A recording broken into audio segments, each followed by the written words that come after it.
Bonjour et bienvenue dans cette revue de presse qui fait le point de l'actualité éducative d'ici et d'ailleurs. Le spécialiste des questions éducatives a entrepris de focaliser son attention et sa plume sur les établissements privés au Bénin.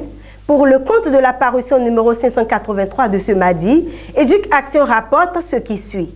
École privée au Bénin, des frais exorbitants pour une qualité incertaine. C'est ce que l'organe retient des propos des acteurs à divers niveaux rencontrés sur la question. Bonne nouvelle pour les artisans ainsi que les structures privées qui sont prises en compte par le FODEFCA, le Fonds de développement de la formation professionnelle continue et de l'apprentissage. La nouvelle équipe désignée pour diriger ce fonds par la voix du nouveau directeur promet mieux pour les acteurs du privé. Kofika.Zokli Arsène, à propos du FODEFCA, nous promettons un lendemain meilleur qui rassure, peut-on lire dans Éduc-Action. Toujours dans Éduc-Action, on lit qu'un nouveau projet a vu le jour pour renforcer le partenariat public-privé. Lancement du projet Develop Pipipi, un PPP au service des jeunes et des femmes, nous informe l'organe de Bedjoulomende. Parlons à présent du public. Depuis près de 2 ans, une pratique a vu le jour dans le département du Plateau pour remettre les parents au cœur de leur rôle d'éducateur. Il s'agit de l'école des parents. Éduc-Action a cherché à mieux comprendre ce concept.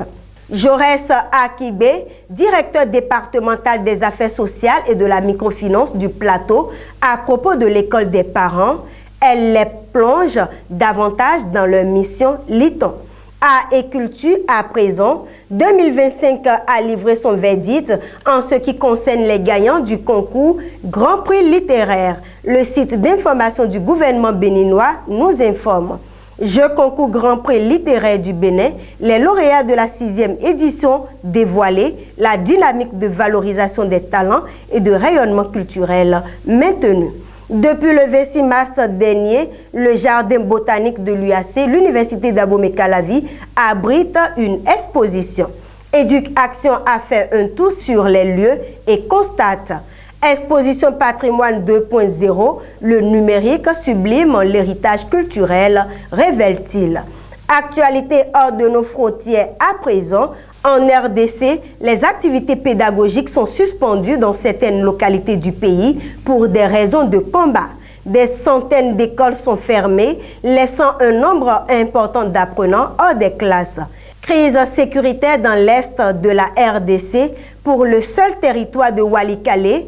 128 648 élèves obligés d'interrompre les études et 481 écoles fermées, renseigne le site actualité.cd.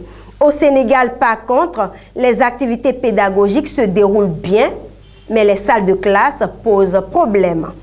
Abri provisoire, la plaie du secteur éducatif à diagnostiquer, c'est les plus Éduc-Action. Ce sera tout pour l'actualité éducative au Bénin et en Afrique. Merci pour votre attention. Au revoir.